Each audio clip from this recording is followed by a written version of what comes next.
E aí, se nós formos olhar para uma questão mais de investimentos, isso é extremamente relevante também, né. Por que isso é extremamente relevante quando a gente pensa em investimentos? Tem uma teoria, e aí aqui eu vou trazer um outro artigo para que a gente possa discutir sobre isso, que ainda está envolvendo falhas. Tem uma teoria que se chama teoria do foco regulatório, que ela diz o seguinte: ela diz que nós vamos ter 2 motivações em relação aqui, né, centrando nas decisões financeiras, que nós vamos ter o foco na promoção ou nós vamos ter o foco na prevenção. E o foco que nós direcionaremos vai depender dos nossos resultados. O que seria o foco na promoção?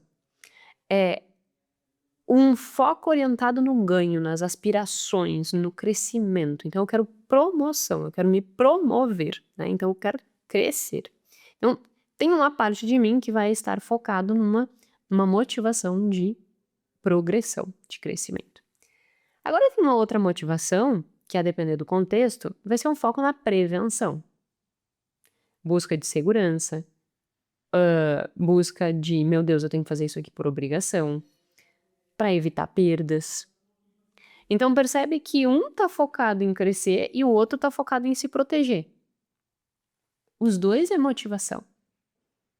Nos 2 campos eu tenho aí uma motivação, uma para crescer e outra para me proteger. E quando a gente fala de investimentos, o que acontece é que o investidor é um eterno arrependido, do ponto de vista psicológico, né. Porque quando ele investe e acerta, ele pensa: "Por que eu não investi mais?". Quando ele investe e erra, ele diz: "Puts, cometi um erro". Eh, não deveria ter investido nessa empresa. Então ele é um eterno arrependido, né. Se ele acerta, ele tá arrependido porque que ele não colocou mais, se ele erra, ele tá arrependido porque ele fez e tomou a decisão errada. Então sempre ele vai estar se arrependendo da decisão que ele tomou. Quando nós olhamos para essa sensação de erro, de fracasso em investimentos, a gente tem que entender que existe uma sensação de perda, tipo: "Ah, eu fiz um investimento e perdi", e tem uma sensação de fracasso. "Nossa, eu fiz um investimento e fracassei". Qual é a diferença? Perder é tu perder um valor absoluto. Aí eu perdi R$ 20, R$ 50, R$ 100, R$ 1.000, R$ 2.000, R$ 3.000. Perdi. Fracasso é quando eu tinha um objetivo e eu fracassei no alcance daquele objetivo. Então eu tinha um objetivo de, sei lá, uma rentabilidade de 12% ao ano, mas eu consegui 8. Então eu tive aí um fracasso. O meu resultado está aquém daquilo que eu tinha planejado. E aí o que o artigo pressupõe é o seguinte: quando existe essa percepção de fracasso subjetiva, a motivação, ela fica arraigada não na motivação de promoção, mas na motivação de prevenção.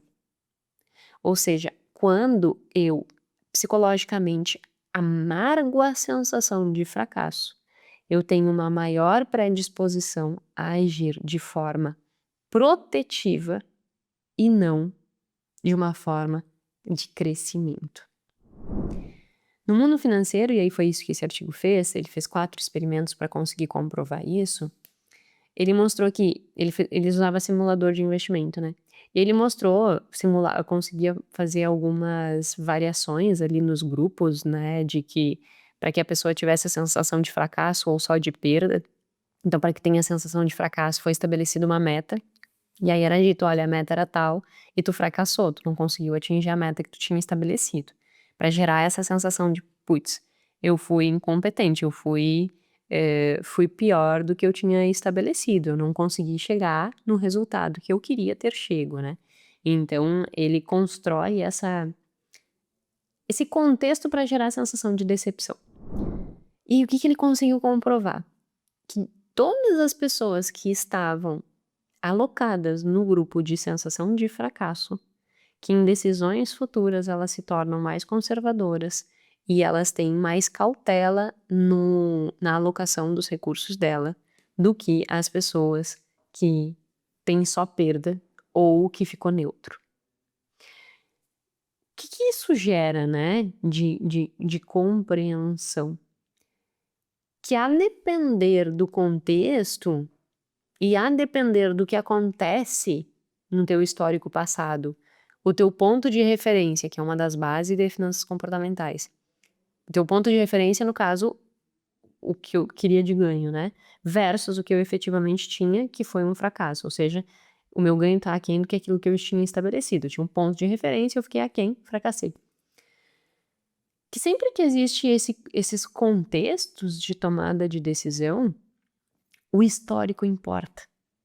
Então o teu histórico de perda, fracasso ou ganho ou neutro importa na tua decisão futura. E aí a tua decisão futura vai ser pautada nesse histórico. E no caso de investimento, sempre que existe um fracasso, a decisão futura vai ser muito mais cautelosa e avessa ao risco. O que pode limitar as tuas capacidades de ganhos. Óbvio que eu sempre deixo bem claro, né? Não é uma questão de ser adoidado em relação a investir em qualquer coisa e correr risco que te colocam na beira da ruína. Não é isso. Mas é que tu não seja tão conservador a ponto de perder oportunidades ou simplesmente de não mexer numa carteira de investimento porque tu te desesperou por causa que no passado tu fracassou. O que eu quero mostrar com isso? Percebe que o histórico passado influencia, a gente estava falando de variáveis que influenciam, né, desde o início. Como que a gente vai mapeando essas variáveis para que os erros de hoje não se tornem os mesmos erros futuros? O que acontece aqui é que a consequência do resultado dos investimentos passados alterou o comportamento no presente. E esse comportamento no presente pode estar sendo um equívoco, pode estar sendo um erro. Aí a gente vai olhar e dizer assim, olha que interessante. Naquele contexto, tomei aquela decisão de investimento e aquela decisão de investimento foi errada. O que eu posso aprender aqui? O que eu posso tirar de conclusão aqui que vai fazer com que, de uma próxima vez, eu não cometa esse erro? E aí uma estratégia que é extremamente protetiva é ir criando como se fosse regulamentos para ti mesmo, para que tu possa te proteger da tua própria incapacidade de fazer boas escolhas, principalmente em momentos que tu não estiver com a tua capacidade de tomar decisões completamente perfeitas, como a questão do golpe que eu mencionei. Então tu vai criando protocolos de decisão para as tuas próprias decisões. Nessa questão do investimento, bom, eu vou criar lá um protocolo de decisão. Nesse contexto em que eu tô perdendo, eu tenho que fazer esse tipo de investimento, ou eu tenho que manter essa alocação da carteira. A disposição da carteira tem que ser essa aqui em termos de alocação de percentuais, né? E eu vou criando os mecanismos que, diante de aprendizados de históricos passados que alteram o que eu faria no futuro, ainda assim eu não me desvie do que eu tinha combinado. Por quê? Porque eu já criei um protocolo de decisão. Aí eu tenho que ter tanto da carteira investido aqui, tanto ali, tanto ali. Pronto. Essa é a decisão. Mas eu não acho que vai ser por aqui. Não, peraí, eu já tinha feito um estabelecimento. Eu já tinha feito um compromisso, então eu sigo.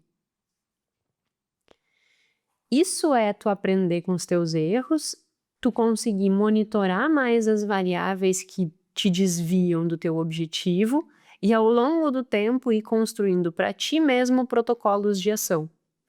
Isso serve para finanças de investimento, que é o exemplo que eu estou dando, serve para teu orçamento, serve para manutenção da tua reserva, para o teu planejamento e para várias outras áreas da tua vida. Digamos que no trabalho, nossa, eu tenho um objetivo de ascender na carreira de determinada forma. Mas aconteceu um fator lá que me frustrou, que eu não consegui atingir o que eu queria. Tu já sabe que da próxima vez pode ser que teu comportamento seja inadequado. Tu fique menos motivado, tu não faça o que tem que ser feito. Ou então cria um protocolo de ação. Adiante desse contexto, eu vou fazer isso. O quê? Eu vou seguir executando exatamente os passos que eu tinha combinado comigo mesmo.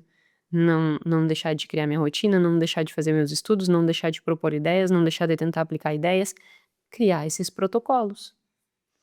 E aí cada vez que tu vai criando esses protocolos, tu vai se conhecendo também, né? Que tipo de erros eu tenho tendência de cometer, que tipo de protocolo eu tenho que fazer.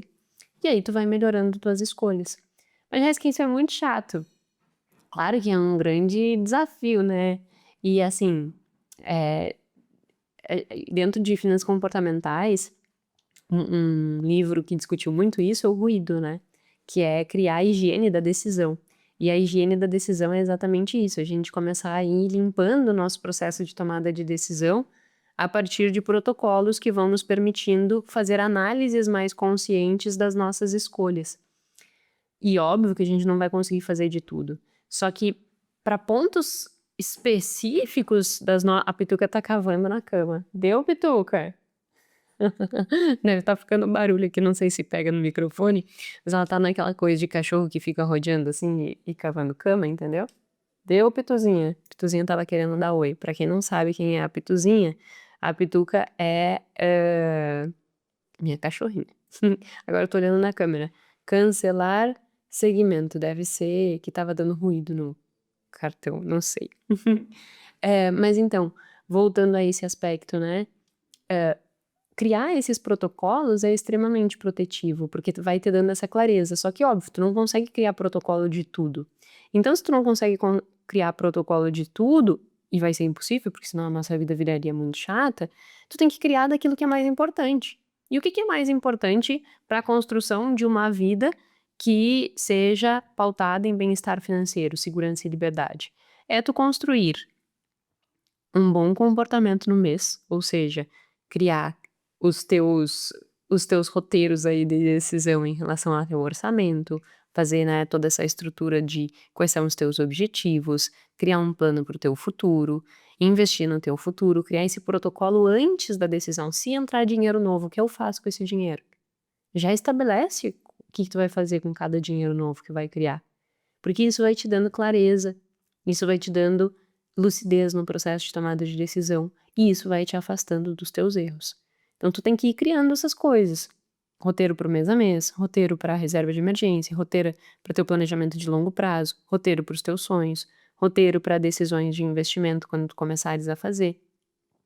É criar esses roteiros, né, esses regulamentos para ti mesmo, para as coisas importantes. E aí vai pendurando assim um post-it pela casa, que isso já vai sendo sendo um bom nudge para direcionar as tuas escolhas. E aí a gente começa a acordar, né? E aí olha e diz assim, não tem ninguém me corrigindo, mas aqui, ó, eu mesmo estou me corrigindo, já tinha deixado lá. E isso vai melhorando a nossa relação com o dinheiro, tá certo?